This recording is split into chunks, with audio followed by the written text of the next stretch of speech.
माता कैकेयी ने भगवान राम के लिए सिर्फ 14 साल का ही वनवास क्यों मांगा?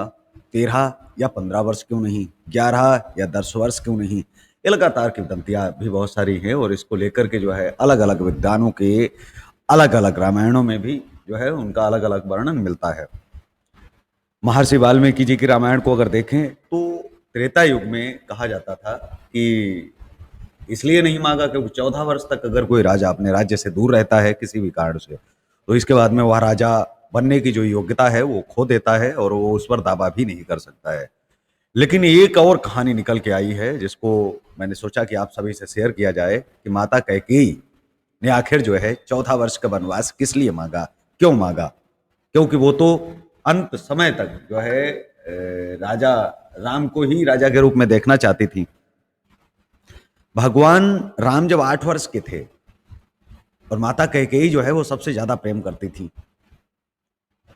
तो राम जी उनके पास गए और खेलने लग गए, तो उन्होंने गोद में बिठाया। माता कैकेयी ने उन्हें दूध और भात खिला रही थी। राम जी खा रहे थे। राम जी से माता कैकेयी ने पूछा कि राम कैसा है? तो राम जी ने कहा कि मैया आप हर बार जो है मुझे यही पूछती रहती हो, राम ये कैसा है वो कैसा है, कभी आपने ये क्यों नहीं पूछा कि राम तुम्हारी क्या इच्छा है, तुम क्या चाहते हो? ये तो कभी आपने पूछा ही नहीं है। माता कैकेयी ने कहा कि ठीक है मेरे लाल बता क्या चाहिए तुझे, बोल रहा हूं। तो उन्होंने कहा नहीं ऐसे नहीं। वो बोले कैसे? बोले तुम पहले कसम खाओ कि जो मैं मांगूंगा वो तुम मुझे दोगी। तो उन्होंने कहा ठीक है लाला, मैं शपथ लेती हूं कि तुम जो मांगोगे मैं वही दूंगी।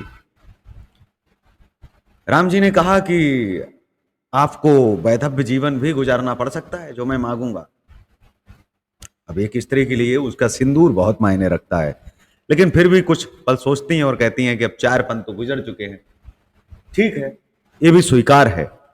लेकिन अब मां की उत्सुकता बढ़ चुकी थी कि मां ये जानना चाहती थी कि आखिर राम क्या मांगने वाला है। तो उन्होंने कहा कि लाला मांगो, पुत्र तुम्हारा परित्याग भी कर सकता है। मां ने कहा ठीक है, तुम तो परित्याग नहीं करोगे ना, हमारा ही पुत्र परित्याग करेगा, लेकिन तुम्हें पूरे संसार में तुम्हारा कोई नाम नहीं रखेगा जो मैं मांगने जा रहा हूं उसके बाद।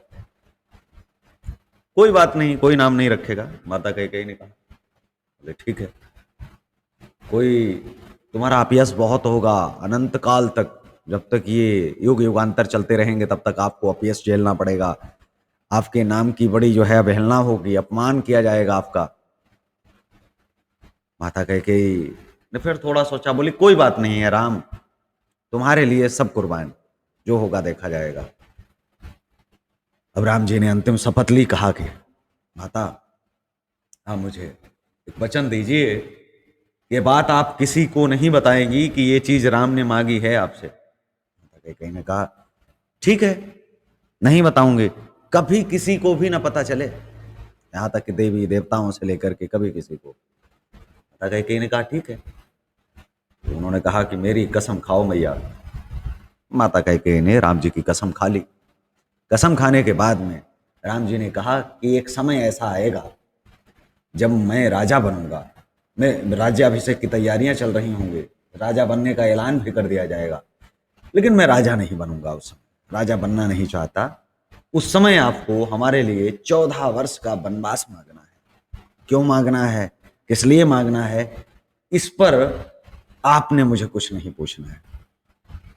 भैया बेहोश हो गई, उठी। उस दिन से वो धीरे धीरे राम से दूर रहने का प्रयास करने लगी, अलग रहने का प्रयास करने लगी।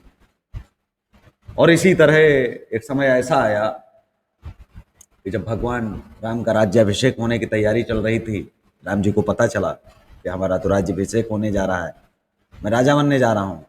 तो अब उनकी तो निगाह बस माता कैकेयी पर ही थी कि क्या कुछ करें ये, और वो खुश नहीं थे।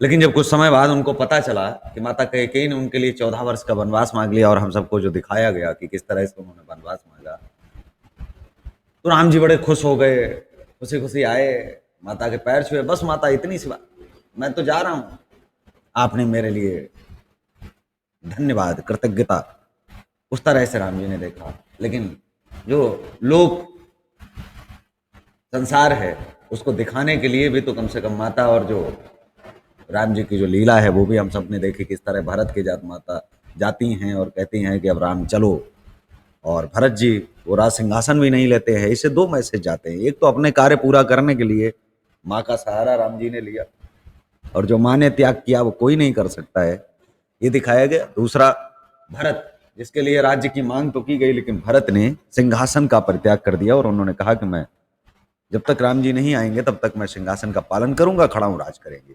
तो इस तरह से राम जी अपने राज्य से और अपने सिंहासन से दूर भी नहीं रहे। तो इस कार्यक्रम में बस इतना ही, हमें दीजिए इजाजत, नमस्कार। और आप देखते रहिए देश का तेजी से बढ़ता एटीवी।